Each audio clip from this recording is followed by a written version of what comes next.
Le damos gracias a Dios por esta mañana. De verdad aún este clima también hay que aprender a disfrutarlo, ¿no? Yo creo que, porque sabemos que cuando estamos en el calor, bueno, queremos que haga frío, y cuando estamos en el frío queremos que haga calor. Entonces yo creo que aprender a disfrutar lo que, como decía nuestro hermano Martín, dar gracias a Dios, ¿no? Dar gracias a Dios por un día más, por todo lo que Él nos da. Así que, muy bien, pues hoy vamos a empezar una nueva serie de estudios, de predicaciones, acerca del Evangelio de Marcos. Vamos a estar viendo esta serie de predicaciones y que está basada sobre este Evangelio, el Evangelio de Marcos. Y mira, el Evangelio de Marcos es uno de los más importantes para la vida cristiana. Es uno de los más importantes para el desarrollo de tu vida espiritual. Y este Evangelio, el Evangelio de Marcos, nos va a presentar a un Jesús como a veces, pocas veces lo vemos. Y créeme que esto te va a ayudar no solamente a que puedas rendir tu vida al Señor, sino que puedas vivir de una manera que realmente te haga disfrutar la vida. Y lo vamos a ir entendiendo poco a poco. Así que vamos a poner en oración este tiempo para que sea el Señor el que nos hable. ¿Les parece? Vamos a inclinar nuestro rostro. Padre, gracias por esta mañana, gracias porque hoy nos das la oportunidad de estar aquí, Señor. Gracias porque hoy tú tienes una palabra que decirnos. Hoy, Señor, tú vas a preparar nuestro corazón para recibir esa buena nueva, esa palabra que tienes para nosotros, porque, Señor, tú quieres seguir transformando nuestra vida. Tú quieres que nosotros entendamos cuál es el propósito de nuestro estar aquí en la tierra, cuál es el propósito con el cual tú nos has creado. Y qué mejor que conocerlo a través de la vida de tu Hijo, de nuestro Señor y amado Jesucristo. Así que, Señor, te pido que seas tú preparando el corazón, que sea una tierra fértil, que puedas tú, Señor, también quitarnos ese velo de nuestros ojos, poder tener esa visión espiritual por encima del sol, donde podamos ver a través de ti, Señor, a través de tu palabra, lo que tú quieres para nosotros, el propósito que tienes para nuestra vida y la vida de nuestra familia. Así que, Señor, sé tú en este tiempo, bendice tu palabra y prepara nuestros corazones. En el nombre poderoso de Jesús, amén. Muy bien, evangelio. ¿Qué es un evangelio? Literalmente significa buena noticia y se refiere al anuncio de salvación que trajo nuestro Señor Jesucristo a darnos. Y la pregunta que se nos podría venir acerca de qué es una buena noticia y de qué vino el Señor a salvarnos. Porque muchas veces cuando compartimos la palabra de Dios, le hablamos, es que el Señor te vino a salvar, ¿no?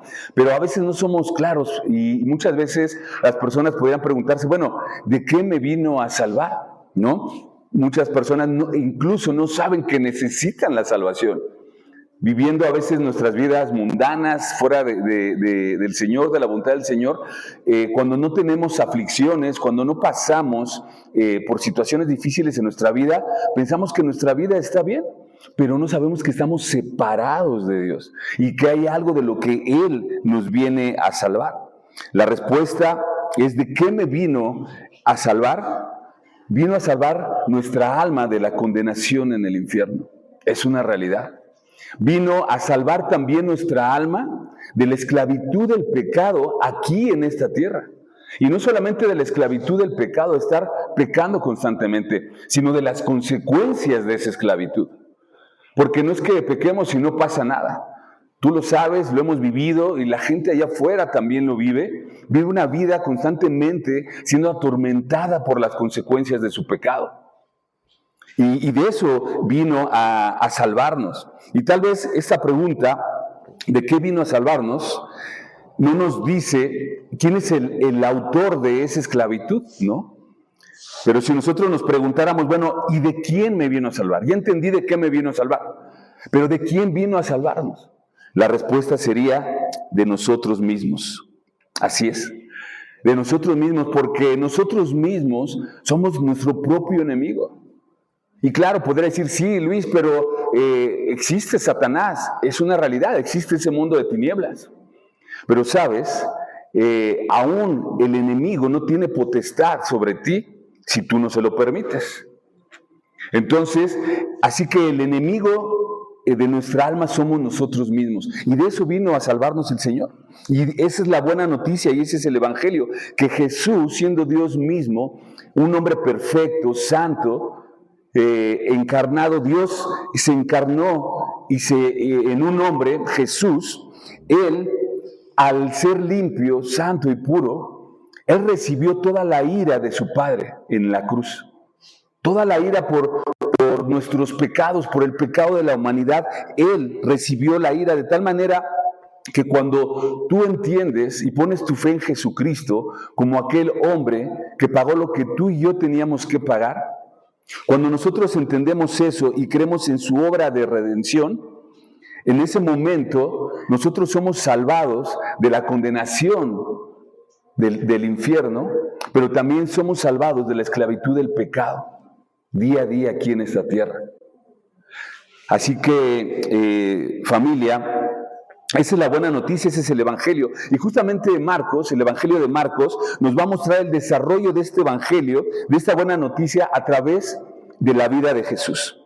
Que Jesús, al morir a sí mismo, morir a su propia voluntad, Él decidió entregarse por los demás. Él decidió venir y servir a los demás para que tú y yo no viviéramos esto. Mira, a diferencia del resto de los evangelios, como sabes, los evangelios es Mateo, Marcos, Lucas, Juan. A diferencia de Marcos, por ejemplo, Mateo, Lucas y Juan presentan a Jesús, estos tres evangelios presentan a Jesús de diferentes maneras. Es como cuando tú ves un accidente y hay varias personas que están viendo un accidente, depende desde el punto o el lugar donde tú veas, tú vas a tener una manera diferente de testificar sobre ese accidente. También dependiendo de tu percepción, de cómo viste las cosas, tú vas a dar un testimonio. Así es que los 4 evangelios podríamos dividirlos en 2. Los primeros 3, Mateo, Marcos y Lucas, se llaman los evangelios sinópticos. En ellos encuentras pocas diferencias entre uno y el otro. Pero el evangelio de Juan es esa parte. ¿Por qué? Porque el Evangelio de Juan no se escribe de manera narrativa, o sea, no está narrando los hechos, sino más bien es un evangelio más teológico, que nos habla de la relación del Hijo con el Padre, de Jesús con su Padre. Entonces, en Marcos, a diferencia de Mateo y Lucas, Marcos nos va a presentar a un Jesús, a un Cristo como siervo. A un Cristo sufriente, un siervo sufriente, pero también poderoso.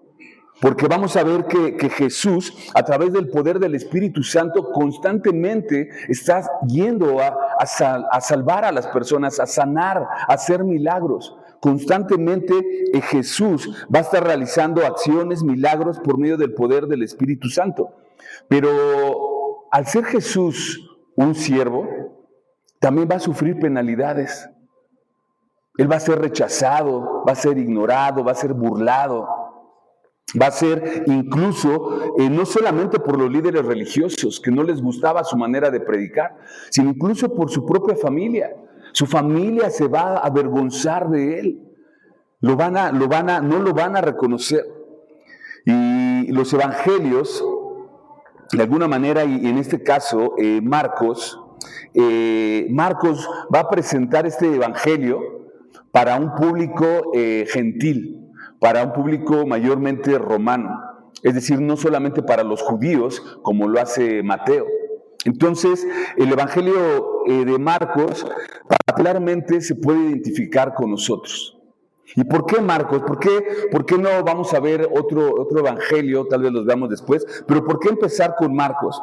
Es necesario que nosotros podemos conocer la esencia de Jesús. No solamente verlo como ese Jesús, que lo es, Rey de Reyes y Señor de Señores, como ese Rey que vino, sino es necesario verlo como siervo. Porque cuando una iglesia, como nosotros, es una iglesia sierva que sirve, como Él lo fue, una iglesia que está constantemente llena de acciones para alcanzar a más personas, una iglesia que no es solamente oidora de la palabra, sino hacedora, eso va a traer un cambio no solamente a tu vida, sino también a la vida de la iglesia. Entonces, el Evangelio de Marcos nos va a enseñar esta parte de Jesús. Un siervo sufriente, un siervo servidor, pero también un siervo lleno de poder del Espíritu Santo. Y eso es lo que vamos a estar viendo. Y sabes, es importante que lo podamos ver porque esto tiene una relación directa con nuestro llamado. Nuestro llamado no es solamente venir el domingo y sentarnos a la iglesia. Esta es una parte del llamado, congregarnos. Nuestro llamado realmente se encuentra allá afuera.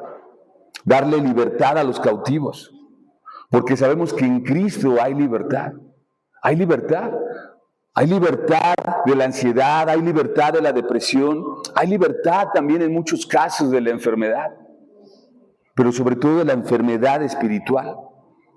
Así que en Juan 8:36, por ejemplo, un versículo conocido dice, así que si el Hijo os libertare, seréis verdaderamente libres. Entonces, podemos entender, familia, que hay un propósito en nuestra vida. Y esto es lo que nos va a enseñar Marcos.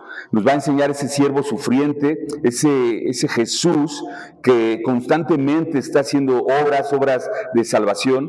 Y también es necesario que podamos conocer este Jesús, porque, mira, cuando la iglesia no entiende y no ve a Jesús como ese siervo, y solamente ve a Jesús como ese rey mesiánico, como así lo esperaba el pueblo judío, cuando no lo vemos en esa esencia de servidor, de ese siervo sufriente, eso hace mucho daño a la iglesia. Porque mira, en la antigüedad, en el tiempo de Jesús, los fariseos estaban esperando al Mesías. Pero ellos no estaban esperando un siervo sufriente, una persona humilde, una persona sencilla. No, ellos esperaban a un rey. ¿Por qué? Porque sus ojos estaban puestos en su liberación, pero no en su liberación espiritual, sino en la liberación del yugo romano. Los fariseos estaban esperando que llegara ese Mesías para que sus libertades religiosas fueran más. Pero fíjate, ellos querían esto para que el pueblo ya no fuera oprimido por los romanos, pero ellos sí querían oprimir al pueblo con la religiosidad.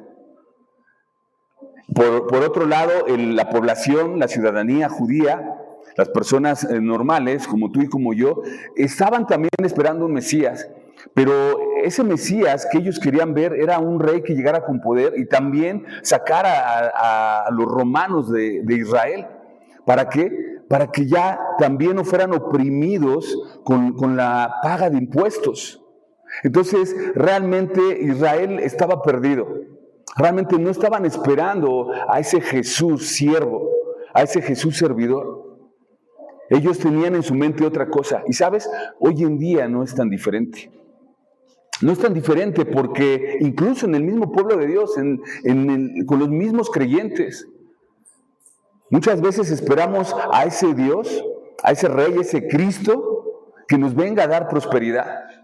A ese Cristo donde no tengamos sufrimientos, donde no nos vengan a sacar de nuestra comodidad. Queremos solamente a ese Cristo, como les digo, genio de la lámpara maravillosa. ¿no? Aún nosotros muchas veces seguimos esperando a ese Cristo. No queremos ver a ese Cristo sufriente, servidor, humilde, sencillo, aquel Cristo que le dan una bofetada y que pone la otra mejilla. No nos gusta ese Cristo.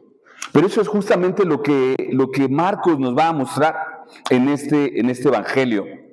Y sabes, esto nos tiene que animar y alentar a seguir los pasos del Señor, a entender que el Señor, el ministerio que Él vino a enseñar, es algo que tú y yo también tenemos que hacer, ser servidores. Juan 16:33, Jesús lo sabía y Él les decía: estas cosas os he hablado para que en mí tengáis paz. En el mundo tendréis aflicción, pero confiad, yo he vencido al mundo. Así que, familia, es más o menos una introducción a lo que Marcos nos va a hablar. Y hoy, para entrar un poquito, vamos a ver 3 puntos importantes acerca de todo lo que es el Evangelio de Marcos. Y si nosotros dividiéramos el Evangelio de Marcos, lo podríamos dividir en 3 partes. La primera sería el servicio del siervo, si estás anotando. La segunda, el sacrificio del siervo. Y la tercera, la satisfacción del siervo. Entonces, vamos a empezar con el primer punto, el servicio del siervo. Ahora sí, acompáñame a Marcos, el Evangelio de Marcos, capítulo 10, versículo 45. Este es uno de los versículos que podría definir este aspecto del ministerio de Cristo, del servicio del siervo. En Marcos 10, 45. Y vamos a ver aquí algunos detalles importantes para poder entender en qué contexto se desarrolla este evangelio. Marcos 10, 45 dice así: porque el Hijo del Hombre no vino para ser servido, sino para servir, y para dar su vida en rescate por muchos. Marcos escribe esta declaración que hizo el Señor: porque el Hijo del Hombre no vino para ser servido, sino para servir. Es decir, el fundamento del ministerio del Señor Jesucristo era el servicio. El propósito de su nacimiento, desde que Él nació en Belén, ¿nunca te has preguntado por qué si era un rey, por qué nació en Belén? Un pueblito insignificante, era un pueblito de pastores, era un pueblo pobre, pequeño. ¿Por qué no nació en el palacio junto a Herodes? Porque ahí lo estaban esperando los magos del oriente que llegaron a buscarlo. Pero Él nació en Belén. Después, ¿dónde creció Él? En Nazaret. ¿Y qué decían de Nazaret? ¿De Nazaret puede venir o nacer algo bueno?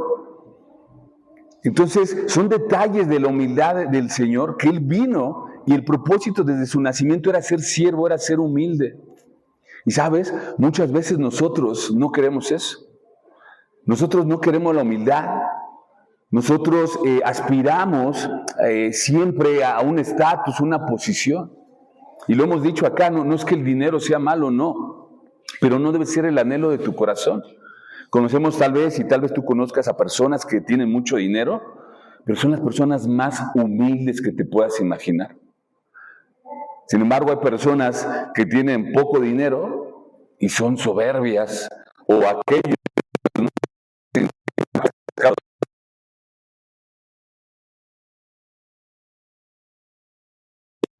Entonces, en Cristo, en el siervo, en Jesús, podemos ver que el fundamento de su ministerio era el servicio y era la humildad. Y esto, familia, nos da un estándar muy alto para nosotros, para ti y para mí. Si tú dices haber creído en Cristo, si tú dices que Cristo vive en ti, híjole, eso es un estándar muy alto que el Señor nos pone. Y sabes, es difícil si tú lo quieres vivir en tus propias fuerzas. Pero si permites que Cristo viva en ti, si sea Cristo el que te lleva a vivir como Él vivió, es lo más fácil. El punto, y como te decía a un principio, nada más tienes que morir a ti mismo. Nada más tienes que dejarte matar por el Espíritu Santo. En alguna predicación, en otro lugar, les decía es conocido que el Espíritu Santo nos vino a dar vida, ¿no? Vida nueva, vida eterna. Pero yo les decía, ¿tú sabías que el Espíritu de Dios no vino a darte vida? Entonces las personas se quedaron, ¿cómo? Si no vino a darte vida, vino a asesinarte. Entonces decías, ¿cómo? Eso no me concuerda. Sí, vino a asesinar tu viejo hombre, vino a aniquilarlo, porque Él sabe que tu vieja naturaleza, ese Luis carnal, y ponle tu nombre, Él te está matando poco a poco cuando tú no le entregas la vida a Cristo. Es tu peor enemigo. Entonces por eso el Espíritu Santo vino a asesinar tu vieja naturaleza y nosotros se lo tenemos que permitir. Y eso es lo que no nos gusta. Pero sabes, Pablo lo entendió perfectamente. Gálatas 2:20, si me quieres acompañar. Pablo le dice a esa iglesia de Galacia, Gálatas 2:20, un versículo muy conocido, dice, porque con Cristo estoy juntamente crucificado, dice, y ya no vivo yo, dice, ya no vivo yo, Pablo, mas vive Cristo en mí, y lo que ahora vivo en la carne, lo vivo en la fe del Hijo de Dios.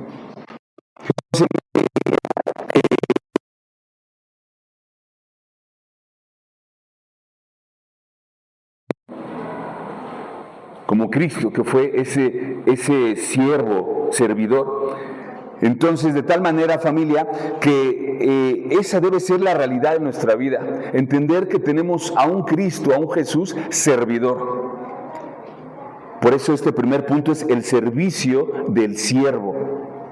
Cuando nosotros entendemos esto, todo cambia en nuestra vida. Y mira, yo creo que te voy a llevar a un pasaje, Filipenses capítulo 2.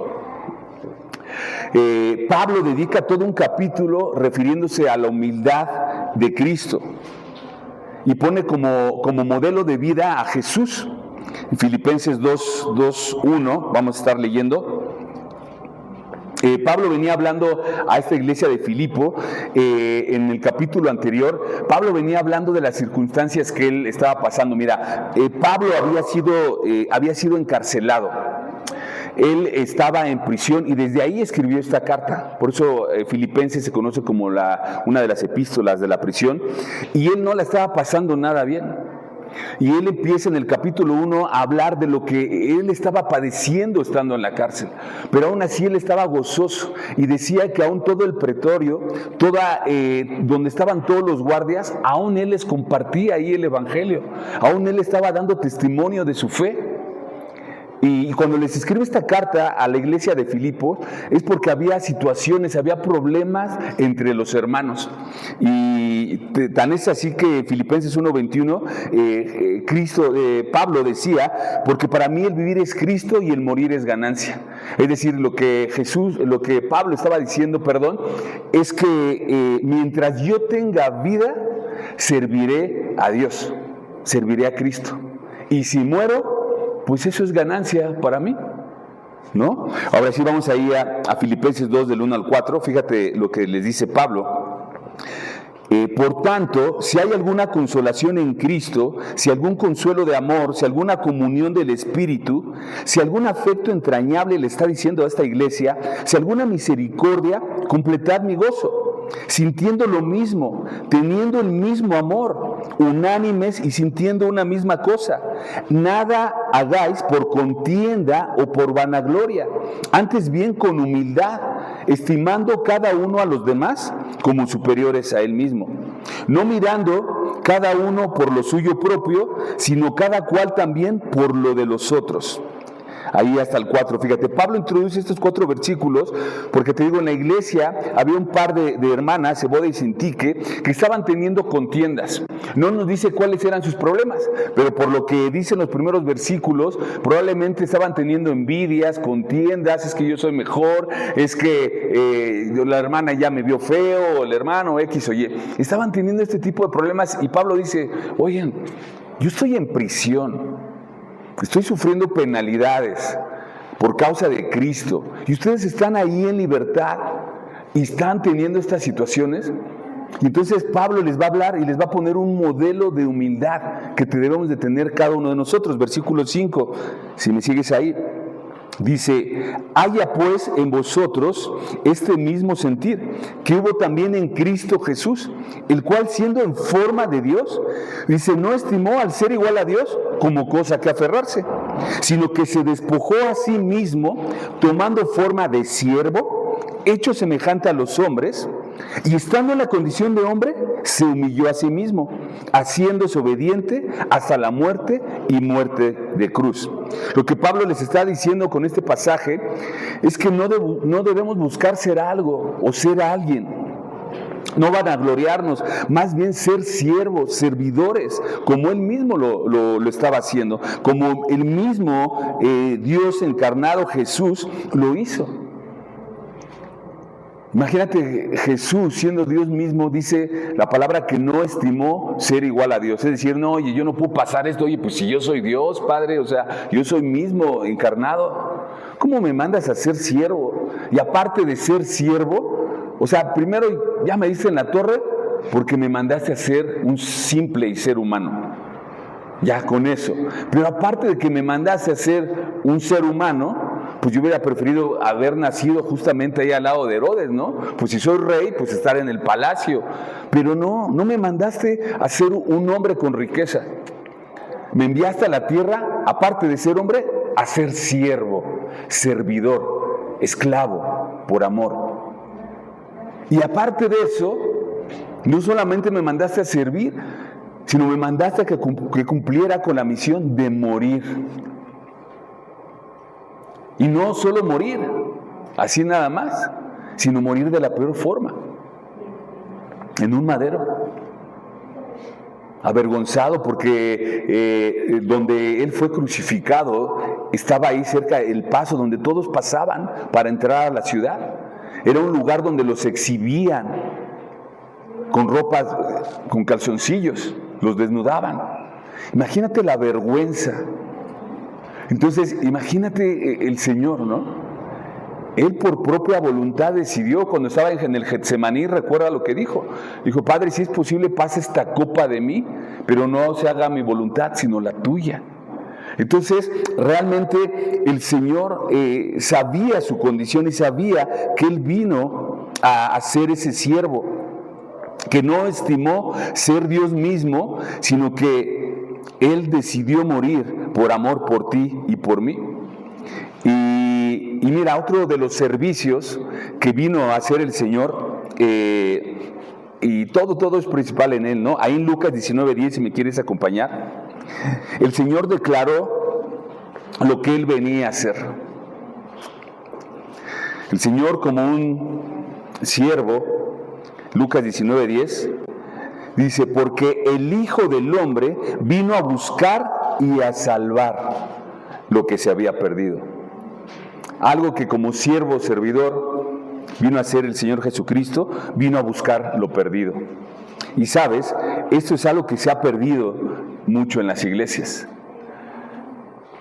Nosotros hemos sido llamados justamente a buscar al perdido, a salir fuera de las cuatro paredes, a hacer visitación, a hacer evangelismo, a compartir la palabra.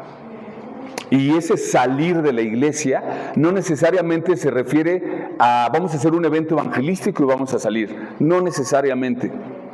Y lo hemos dicho acá. Tú desde donde estás, con tus vecinos, con tus compañeros de trabajo, tus familiares, por internet, por WhatsApp, comparte de Cristo, por todos lados. Nosotros hemos sido llamados. Incluso lo decíamos en la enseñanza del jueves, creo. Hablábamos de esta palabra eclesia, iglesia, ¿no? ¿Qué quiere decir iglesia? Eclesia, llamados afuera. Esto, lo que hacemos aquí los domingos, solamente es el campamento donde se reúne el pueblo de Dios, donde venimos a visitarnos, donde venimos a animarnos los unos del otro, donde decimos, hermano, ¿cómo estás? ¿Sabes que trae una herida? Allá en el campo, allá me lastimaron. ¿Cómo fue eso? Fíjate que pues, traté de compartir del Señor, se burlaron de mí, ya no me hablan mis amigos, mis compañeros, me dicen el aleluya. Entonces, vengo herido y vengo lastimado. Ok, hermano, estamos aquí, orar los unos por los otros. Este es el campamento los soldados de Cristo se reúnen para aprender la estrategia, donde aprendemos qué es lo que tenemos que hacer cuando salgamos allá afuera. Pero realmente el servicio está allá afuera, buscar al perdido. Y esto fue lo que declaró el Señor. Y justamente en el Evangelio de Marcos vemos esto en Jesús, que Jesús es un hombre de acción, un hombre que está sirviendo continuamente. Y fíjate, tan es así que la palabra inmediatamente, eutis en griego, y te lo digo en el original porque no vas a ver a lo mejor en todo el Evangelio de Marcos que diga inmediatamente. No, pero esta palabra eutis se traducía como inmediatamente, enseguida o al instante, según la versión de la Biblia. Bueno, esta aparece más de 40 veces en el Evangelio de Marcos. En ningún otro evangelio aparece esta palabra tanto. Entonces, esto habla de que Jesús constantemente estaba sirviendo. No paraba, no se detenía. Y sabes, es algo que también hacía Pablo. Y tú podrías decir, bueno, sí, pero pues ellos eran apóstoles y todo el tiempo estaban consagrados al servicio. Pero es así. Pablo hacía tiendas. Pablo también llegaba a trabajar para tener recursos para él y para los que con él trabajaban para el Señor. Entonces, trabajaba y ahí mismo, ¿no? Me imagino iba a entregar una tienda, una carpa y compartía del Evangelio, ¿no? En la relación con los vecinos, con sus proveedores, no sé, en todo momento, ¿no? No tienes que esperar un evento evangelístico para entonces hacer y cumplir con tu llamado. Entonces, eso lo podemos ver en Marcos, que el Señor Jesús era un siervo servidor. Y mira, ahí en Marcos, ahí adelantito, capítulo 1, versículo 29 al 39, fíjate, este pasaje también podría definir o resumir todo lo que vamos a estar viendo en el Evangelio. Marcos 1, 29 al 39, fíjate, está increíble. Marcos 1, 29 al 39. Dice, sí, es el Señor Jesús, fíjate, dice, al salir de la sinagoga vinieron a casa de Simón y Andrés con Jacobo y Juan. Es decir, Jesús estaba en las sinagogas con Simón, con Andrés, o sea, Pedro también, y con Jacobo y Juan. Y dice, y la suegra de Simón estaba acostada con fiebre, y enseguida le hablaron de ella. Entonces él se acercó a Jesús y la tomó de la mano y la levantó, e inmediatamente le dejó la fiebre y ella le sirvió. Pero fíjate, esto pasó en la noche. Él ya venía de estar hablando en la sinagoga, estar compartiendo la palabra de Dios. Llega a la casa de Pedro, de Simón, y le dice, ¿sabes qué? Mi suegra está enferma. Va con él, no le dijo, espérate tantito, déjame descansar, oye, venimos de allá de predicar. No, llegó directamente y le dijo, ¿sabes qué? Mi suegra está así, la curó. Dice, cuando llegó la noche, luego que el sol se puso, dice, le trajeron a los que estaban enfermos y a los endemoniados. Es decir, en ese mismo momento, terminando de sanar a la suegra de Pedro, le trajeron a enfermos y endemoniados a la casa. Dice, y la ciudad se agolpó a la puerta. ¿Qué es agolpar? No es de que había 2, 3 personas ahí, no. Mucha gente estaba ahí afuera. Y fíjate lo que él hizo. No dijo, oye, déjenme descansar, déjame ver si hay cita, pasa con la secretaria para ver cuándo te puedo atender. No, fíjate lo que hizo, versículo 34. Y sanó a muchos que estaban enfermos de diversas enfermedades y echó fuera demonios, y no dejaba hablar a los demonios porque le conocían. Es decir, después de sanar a la suegra, después de ir a las sinagogas, después de sanar a la suegra, llega todo un tumulto de gente y lo empieza a buscar. Y dice que sanó a muchos enfermos. Imagínate el trabajo que era eso. Y aparte, también a muchos endemoniados. ¿Y sabes algo? Trabajar con personas que tal vez a primera vista no las vemos endemoniadas, pero allá afuera hay muchas personas que traen el demonio dentro. Eso es un desgaste no solamente físico, sino espiritual. Imagínate el desgaste que tenía el Señor. Y tú podrías decir, bueno, era Dios. No, acuérdate que Jesús era Dios, pero también era hombre. Él también se cansaba.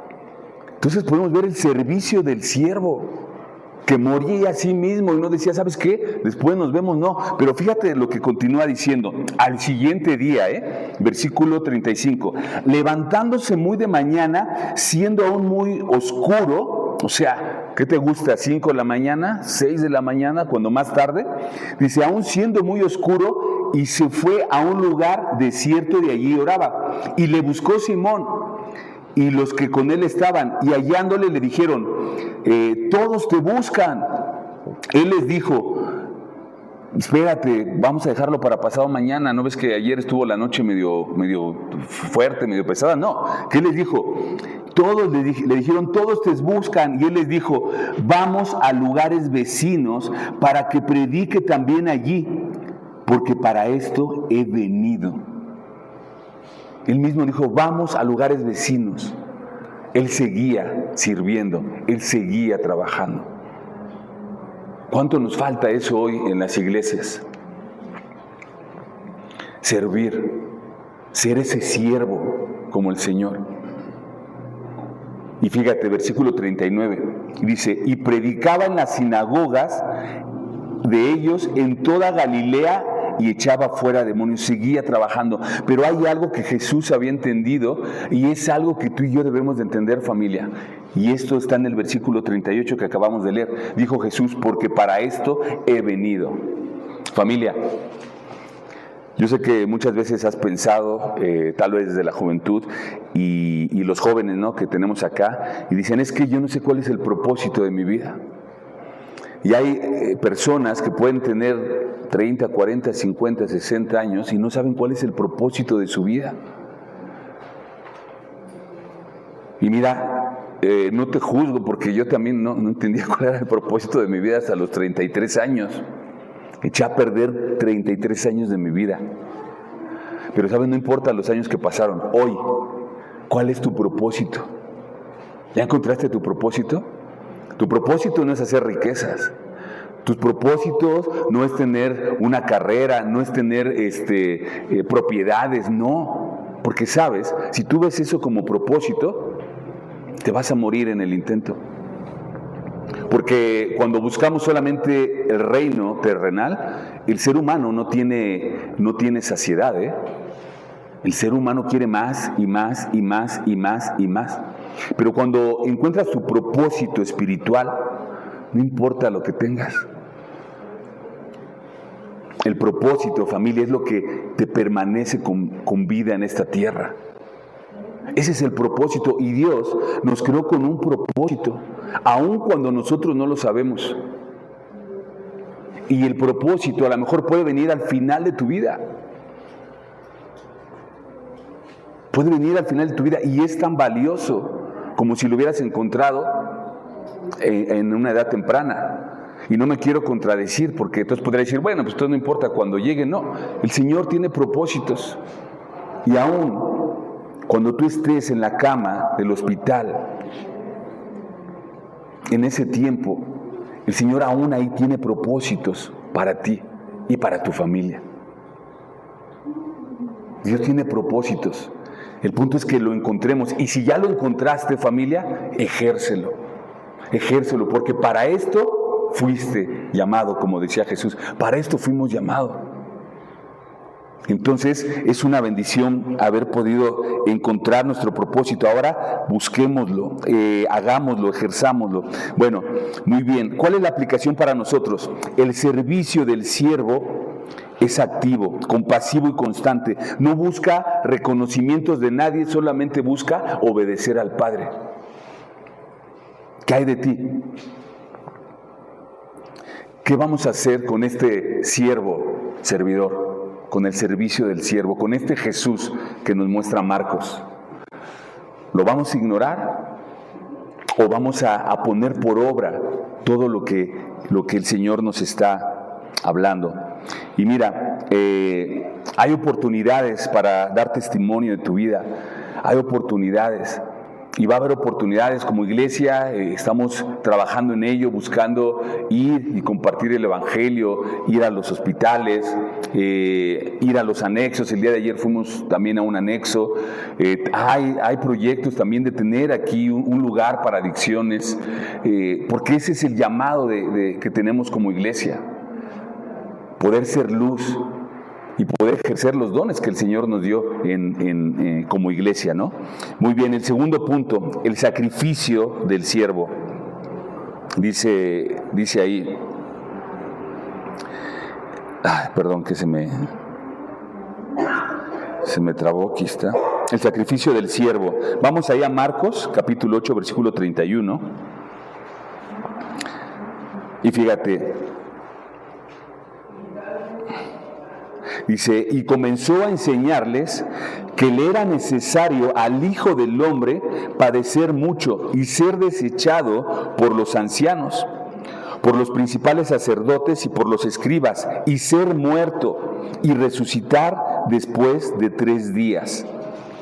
Marcos 8:31, te lo vuelvo a leer. Y comenzó a enseñarles que le era necesario al Hijo del Hombre padecer mucho y ser desechado por los ancianos, por los principales sacerdotes y por los escribas, y ser muerto y resucitar después de 3 días. Jesús dijo que era necesario que el Hijo del Hombre padezca mucho. Marcos nos va a hablar del sacrificio del siervo, nuestro segundo punto. Y familia, es necesario que podamos entender que en esta vida vamos a padecer, vamos a tener padecimientos así como Jesús tuvo. Y si Él, siendo el Hijo de Dios ungido, fue rechazado por su propio pueblo, por su propia familia, ¿quiénes somos nosotros para que no seamos rechazados? ¿Y esto por qué? Yo lo decía hace rato, porque Jesús no cumplía con esas expectativas. Jesús no cumplía con lo que el pueblo de Israel es un rey. Su misma familia de él. Cuando le dijeron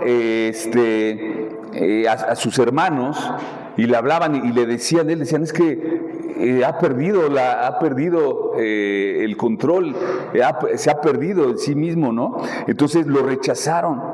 Y mira, nosotros como hijos de Dios, como siervos, tenemos que entender que tenemos un propósito, que si nosotros entendemos que el Señor vino a sacrificarse a sí mismo, siendo quien era, ¿quiénes somos nosotros para no ser esos siervos que también se sacrifican a sí mismos? Nuestro sacrificio ya no es en sangre, ya no es como Jesús lo hizo. Nuestro sacrificio hoy es diferente. Nuestro sacrificio tiene que ver con morir a nosotros mismos. Nuestro sacrificio tiene que ver con dejar que Cristo habite en nosotros, que Cristo sea el Señor de nuestra vida. Eso es lo que el Señor nos mandó hacer. Mira, acompáñame a Romanos 12:1. Romanos 12:1.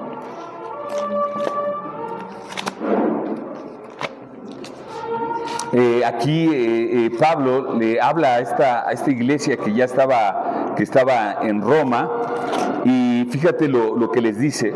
Así que, hermanos, os ruego por las misericordias de Dios que presentéis vuestros cuerpos en sacrificio vivo, santo, agradable a Dios, que es vuestro culto racional. Lo que Pablo les dice a los romanos es que nosotros también estamos llamados, como Jesús, a sacrificar nuestro cuerpo. Solo que ya no es en sangre, es un sacrificio vivo, consciente de lo que estamos haciendo, y es un culto racional, es nuestra forma de darle un culto al Señor. Lo que hoy hacemos aquí es un culto a Dios, es venir a alabarle y todo. Pero allá afuera también día a día podemos dar ese culto al Señor. Podemos presentar nuestro cuerpo en sacrificio vivo, santo y agradable a Dios. ¿Y cómo podría ser esto? Lo hemos hablado acá también. Sacrificarte a ti mismo. Que cuando tú tengas ese deseo, tu carne tenga ese deseo de pecar, es decir, en oración ir al Señor y decirle: Señor, ay, tengo ganas de hacer esto, pero no quiero, Señor, ayúdame. Entrego mi cuerpo, pongo mi cuerpo en el altar en sacrificio vivo. Quiero contestarle a mi esposo, quiero contestarle a mi esposa, quiero agarrar con el cable de la plancha a mis hijos, ¿no? No, detente. Y entonces dice, Señor, presento mi cuerpo en sacrificio vivo, aquí está. Pero tienes que tomarte un tiempo en oración, por eso dice que es un sacrificio consciente, que lo razonas y dices no, y eso duele, familia. El no dejar a tu carne que haga lo que quiere, eso duele. Entonces es la forma en que tú presentas tu cuerpo al altar y dices, Señor, aquí está mi cuerpo en sacrificio vivo. El sacrificio del siervo que nos marca Marcos, fíjate, vamos ahí a Marcos 14:24, decía Jesús, el sacrificio del Señor fue otra cosa, dice, esta es mi sangre del nuevo pacto, que por muchos es derramada. El sacrificio del siervo sí tuvo que ver con su sangre, con su vida. Él hizo un pacto, Marcos 14:24, él decía, esta es mi sangre, el nuevo pacto que por muchos es derramada. El Señor estaba ahí en ese momento, en el aposento alto, en la última cena, y les dice esto a sus discípulos, mi sangre va a ser derramada por ustedes. Él les estaba hablando de ese pacto de sangre. Jesús hizo ese pacto con su Padre. Y sabes, la mejor manera, y en el pasaje que más podemos ver cómo fue ese sacrificio del siervo, acompáñame a Isaías 53 del 1 al 7. Y este profeta Isaías en el Antiguo Testamento va a presentarnos, creo que reúne los aspectos, todos los aspectos del sacrificio de nuestro Señor. Isaías 53 del 1 al 7, fíjate lo que dice. ¿Quién ha creído a nuestro anuncio y sobre quién se ha manifestado el brazo del Señor? Subirá cual renuevo delante de él y como raíz de tierra seca, y dice, y no hay parecer en él ni hermosura, le veremos más sin atractivo porque le deseamos, despreciado y desechado entre los hombres, varón de dolores, experimentado en quebranto. Y como que escondimos de él el rostro, fue menospreciado y no le estimamos. Ciertamente llevó él nuestras enfermedades y sufrió nuestros dolores. Y nosotros le tuvimos por azotado, por herido de Dios y abatido. Mas él herido fue por nuestras rebeliones, molido por nuestros pecados. El castigo de nuestra paz fue sobre él, y por su llaga fuimos nosotros curados. Todos nosotros nos descarriamos como ovejas, cada cual se apartó por su camino, mas el Señor cargó en él el pecado de todos nosotros. Angustiado él y afligido, no abrió su boca, como cordero fue llevado al matadero, y como oveja delante de sus trasquiladores enmudeció y no abrió su boca. El sacrificio del siervo tenía que ser efectuado, era el plan de Dios. Jesús tenía que nacer como siervo, tenía que servir como siervo y ser sacrificado como un siervo. Y sabes, como te decía, esto es lo que no se predica muchas veces en las iglesias, pero es algo que tenemos que predicar, porque de eso va a depender tu crecimiento espiritual, de eso va a depender tu vida e incluso también tu vida matrimonial, porque el ser siervo aplica en todo, aplica en todo. Si tú no eres siervo en tu casa, en tu matrimonio, si tú como hombre no le sirves a tu esposa, vas a tener problemas. Si tu esposa no te sirve a ti, vas a tener problemas. Si en el trabajo tú no eres un siervo fiel a tus patrones y no haces las cosas como debe ser, vas a tener problemas. O sea, el servir, el ser siervo, es la parte medular de la vida de todo ser humano.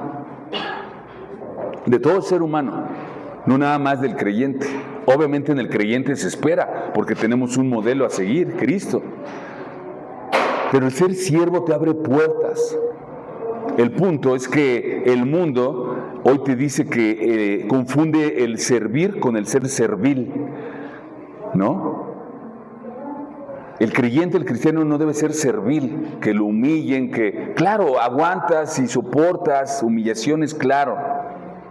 Pero esa no es la clase de servidumbre o de servicio que el Señor te demanda. Entonces, el ser siervo es parte esencial del carácter de Cristo y es lo que Él demanda a cada uno de nosotros como iglesia. ¿Cuál sería la aplicación para nosotros? Como creyentes, tenemos que presentar nuestro cuerpo en sacrificio vivo, santo y agradable a Dios. Servir a los demás. Porque, ¿sabes? Este mundo hoy necesita tanto.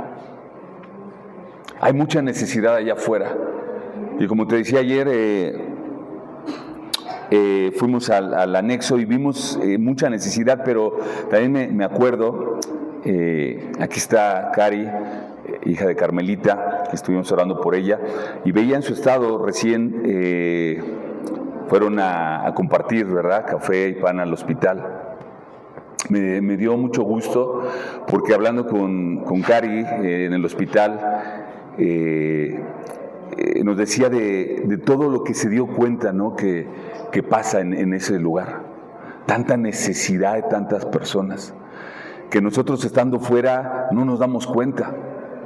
Y yo les compartía, ¿no?, también cuando mi yerno estuvo en el hospital, pues obviamente vimos lo mismo. Y es una realidad, ¿no? Dijimos, vamos a ir y vamos a hacerlo. Estuvimos esperando ahí un detalle, porque él mismo quería ir, pero al final no fuimos, ¿no? Tristemente y para vergüenza, lo digo, no fuimos ya. Pero justamente cuando ves este tipo de necesidades, es cuando entiendes lo que Jesús vino a hacer y lo que Él quiere de nosotros. Y ahí está el propósito, ¿no?, para nuestra vida. Conocer del Señor, claro, eso es primordial, congregarnos, pero que no se quede aquí, sino llevarlo allá afuera a las calles, llevar a Cristo en las calles. Les compartí un video también de unos chicos en las calles. Este grupo de hermanos salieron a las calles a llevar el culto a las calles. Y muchos hablan hoy en día, no, es que el culto no lo puedes llevar en las calles, es la iglesia, y no solamente la iglesia, eso teológicamente no es correcto, y tanta banalidad que a veces entre cristianos también hay, ¿verdad? Pero llevar el culto a las calles, claro que es bíblico, es lo que hacía Jesús. Esos hermanos, ¿qué pasó? Llevaron la palabra, llevaron alabanza, y veían en ese video que les mandé a un chico quebrantándose. Hay tanta necesidad allá afuera. Por un año estuvimos yendo a la Alameda también a compartir con los adictos, jóvenes, señoritas y jóvenes, niños y niñas, y te das cuenta de la necesidad que tienen de Cristo. Entonces, a eso hemos sido llamados, a sacrificarnos de esa manera, sacrificar tus tiempos en familia, sacrificar tus tiempos de trabajo, sacrificar tus tiempos en la televisión, en redes sociales, en el teléfono. Pero eso no lo queremos hacer. Ese es el sacrificio que el Señor nos demanda, ¿no? Entonces, en nuestro ejemplo, el Señor, tercer punto, la satisfacción del siervo. Algo que vemos en Marcos. Marcos nos va a mostrar que todo lo que hizo Cristo Jesús tuvo satisfacción, se gozó en ello. Y eso es lo que nosotros debemos tener cuando nosotros servimos, y sé que lo has sentido. Vas, sirves, te cansas, pero terminas y dices, wow, qué bendición. No creas, cuando íbamos a las calles, a la Alameda, la verdad ya tenía el compromiso porque yo estaba a cargo de eso, y la verdad a veces me daba pesar, decía, hoy es sábado, hoy es que, híjole, me quiero parar un poco más tarde, y es que después tengo que hacer, y te pesa, es increíble, tu carne pecadora te pesa, y dices, oh. Pero ya cuando estábamos ahí, con los jóvenes y compartiéndoles y todo, y veíamos cómo se quebrantaban y cómo lloraban y cómo aceptaban a Cristo, wow, decía, Señor, gracias, qué bueno que vine. Pero ¿qué crees? Para los siguientes 15 días, otra vez, ay, tengo que ir. Somos pecadores, somos flojos muchas veces, ¿no? Pero créeme que es la mejor satisfacción, el servir, y eso es lo que sintió Jesús. Ahí mismo en Isaías, vamos a regresar a donde estábamos hace rato, Isaías 53, pero el versículo 10 y 11, fíjate, dice ahí, Isaías 53, versículo 10 y 11, la satisfacción del siervo. Dice, con todo eso, el Señor quiso quebrantarlo, sujetándole a padecimiento. Cuando haya puesto su vida en expiación por el pecado, dice, verá el linaje y verá por largos días, y la voluntad del Señor será su mano prosperada. Verá el fruto de la aflicción de su alma, está hablando de Jesús, y quedará satisfecho. Por conocimiento justificará mi siervo justo a muchos y llevará las inequidades. Es decir, cuando el Señor cumplió con su sacrificio, dice, quedará satisfecho de lo que hizo. El Padre también se complació en la obediencia de su Hijo, de Cristo, porque su sacrificio iba a traer justificación a muchos, es decir, perdón de los pecados. La satisfacción del Padre no era por el dolor de su Hijo, sino por el fruto eterno que la muerte de su Hijo iba a producir, la salvación. Y mira, yo sé que cuando... Y me va a permitir hablar aquí de nuestra querida Carmelita, que estuvimos orando. Cari me decía que había entendido muchas cosas y había entendido justamente el propósito que tuvo Carmelita. Si me permites, voy a hablar un poquito de ella, que hemos hablado de ella. Ella tenía en su corazón, ella amaba al Señor. Amaba al Señor, aun cuando tenía poco de haberlo conocido. Tú podías ver en su vida siempre alegría, siempre una sonrisa. Incluso a ellos los conocimos en Escolásticas, no lo había dicho, en Escolásticas estuvimos un año, creo, por ahí trabajando con ellos, y aún a veces cuando Carmelita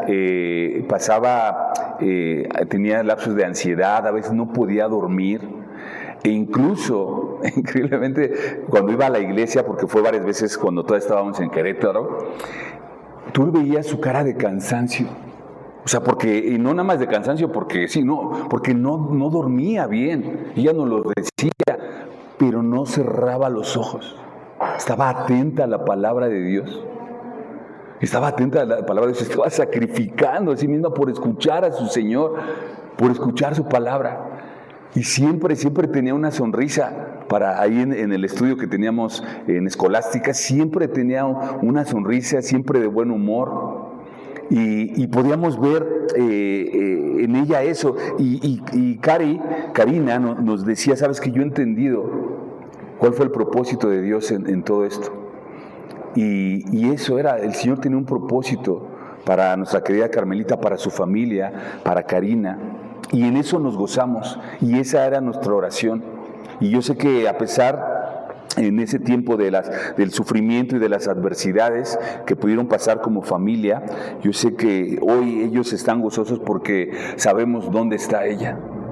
Ella puso su fe en su Señor y Salvador. Entonces, hay muchas maneras de podernos sacrificar, hay muchas maneras de tener esa satisfacción, ¿no? La satisfacción, aún a pesar del dolor, hay satisfacción en el corazón, ¿no? Ok, otro pasaje que nos muestra la satisfacción del siervo está ahí en Juan 17, del 1 al 5, si me acompañas, el Evangelio de Juan 17, del 1 al 5, y este pasaje nos muestra la satisfacción del siervo de Cristo que tuvo por la obra que había hecho. Esto también se conoce como la oración sacerdotal. Es una oración que hace Jesús a su Padre. Dice ahí Juan 17 del 1 al 5, dice, estas cosas habló Jesús y levantando los ojos al cielo dijo, Padre, la hora ha llegado. Envía a tu Hijo porque le has dado potestad sobre toda carne para que te dé vida eterna a todos los que le diste. Y esta es la vida eterna, que te conozcan a ti, el único Dios verdadero, a Jesucristo a quien has enviado. Yo te he glorificado en la tierra, he acabado la obra que me diste que hiciese. Ahora pues, Padre, glorifícame a tu lado, al lado tuyo, con aquella gloria que tuve contigo antes de que el mundo fuese.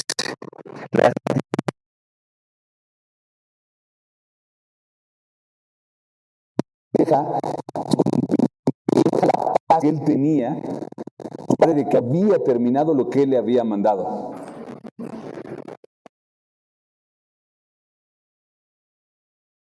con certeza de haber glorificado a su Padre, de la obra que había hecho. Y ahí Jesús todavía no moría, todavía no iba a la cruz, pero él ya sabía que la obra ya estaba hecha. Ya estaba hecha, porque él tenía la convicción de lo que iba a hacer.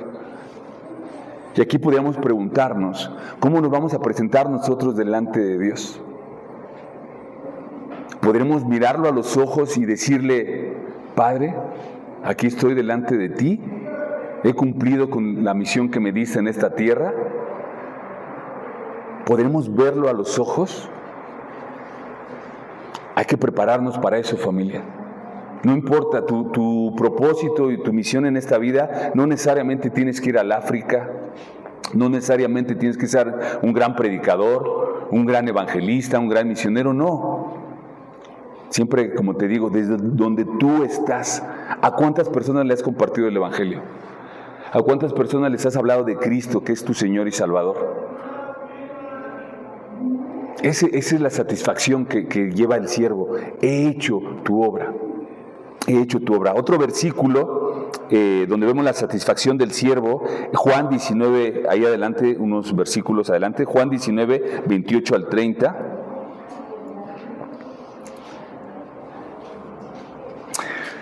Dice Jesús, bueno, dice aquí Juan, dice, después de esto, sabiendo Jesús que ya todo estaba consumado, esto es justamente en el monte, en la crucifixión, dice, después de esto, sabiendo Jesús que ya todo estaba consumado, dijo, para que la escritura se cumpliese, tengo sed.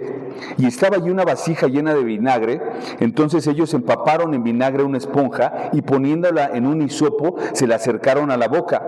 Cuando Jesús hubo tomado el vinagre, dijo, consumado es.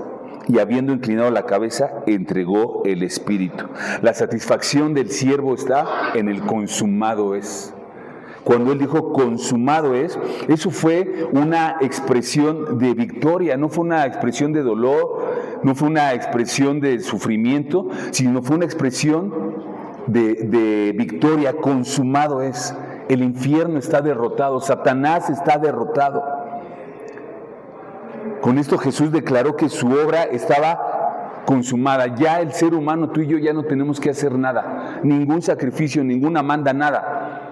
Porque Jesús dijo, consumado es, hasta aquí, todo lo terminé. Y este consumado es, tetelestai, lo hemos hablado, era un término legal que se ocupaba, no era un término religioso. Cuando las personas, les decía la vez pasada, cuando las personas saldaban una deuda, decían tetelestai.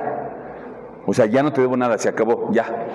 Es lo que él dijo, consumado es, porque es realmente un derecho legal que nosotros ganamos. Y es una realidad. Hay derechos legales, espirituales, por los cuales el ser humano se rige. Decía una persona, había una familia que pasaba muchas tragedias, y decía este hermano, y tiene razón, decía es que esta familia pasa, pero tragedias muy feas, cosas muy feas, ¿no? Y decía es que el enemigo tiene potestad, tiene legalidad en esa familia todavía. ¿Y qué quiere decir eso? Le pertenecen. Y eso es una realidad. En el mundo espiritual, cuando tú no estás en Cristo, estás con el enemigo, no hay de otra, porque este mundo sí se trata así, de Dios o del mal, del enemigo, no hay otra. Entonces, ¿cómo puedes tú quitarte ese derecho que tiene el enemigo?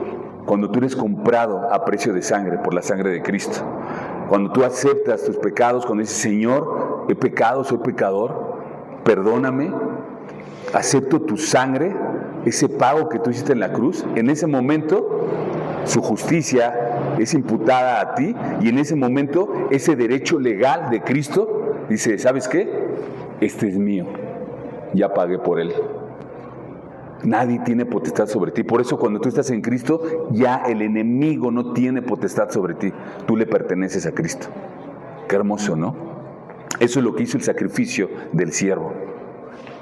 El sacrificio del siervo. Nuestra aplicación para ti y para mí, la satisfacción del siervo no es evitar el sufrimiento. No evites el sufrimiento, familia. Va a venir ese, aunque tú no lo busques, va a venir. Cuando tú buscas servirle al Señor, Cuando tú declaras que eres hijo de Dios, que estás en Cristo, van a venir penalidades, van a venir sufrimientos, tu familia te va a dejar de hablar, vas a empezar a tener problemas, pero nada de eso se compara con lo que Cristo hizo en la cruz.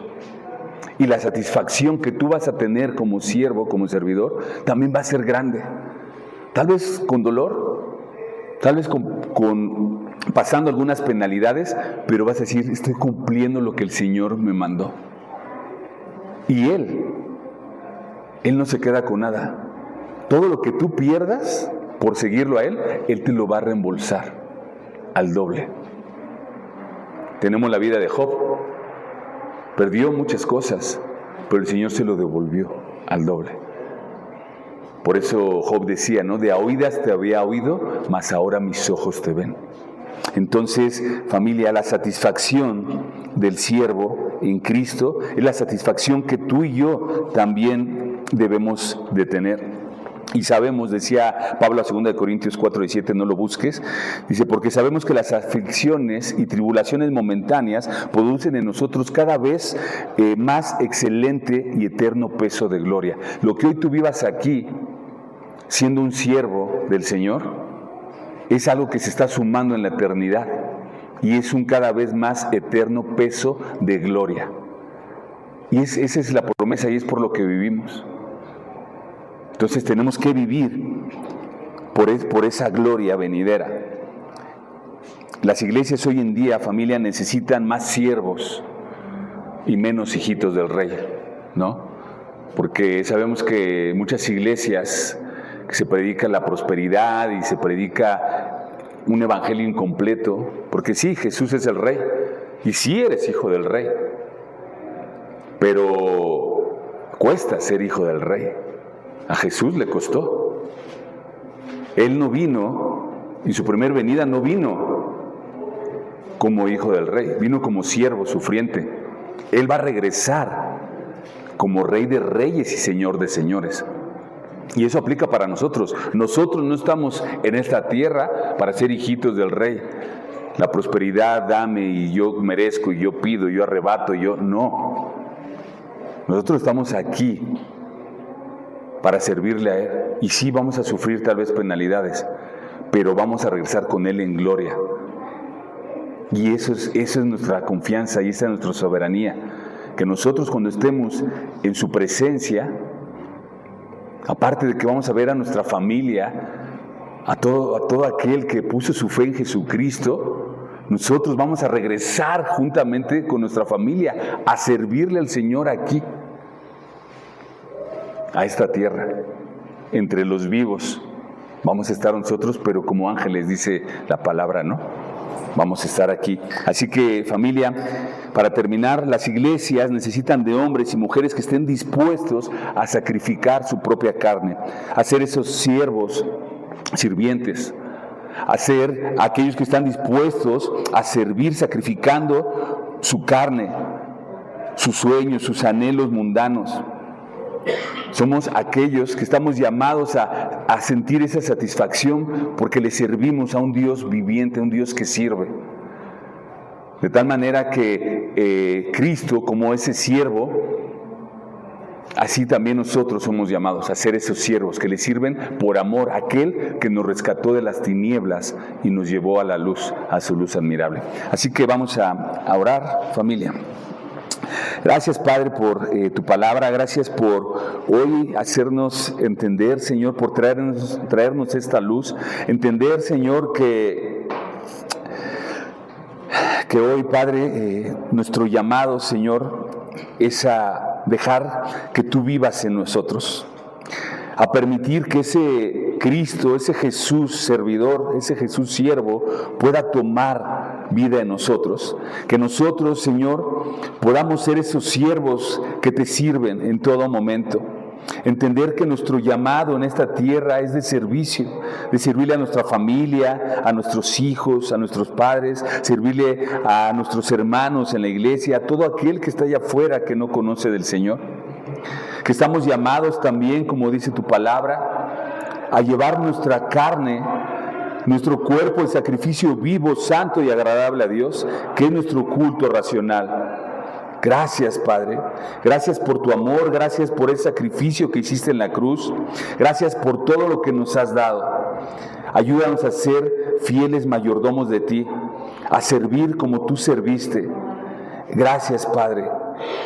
Bendice a cada uno de mis hermanos aquí, bendíceme a mí también, Señor, a no bajar la guardia, a tomar ese propósito que Dios tiene para nuestra vida y poder predicar con nuestro testimonio tu evangelio, esas buenas nuevas, ese evangelio, y que a través de nosotros, nuestra familia que no te conoce, pueda llegar a tus pies, Señor. Vendrán pruebas, sí, vendrán luchas, vendrán cargas, pero en ti tenemos fortaleza. Todo lo podemos en Cristo que nos fortalece, y esa es una promesa, Señor. Gracias, Padre. En el nombre de Jesús, amén.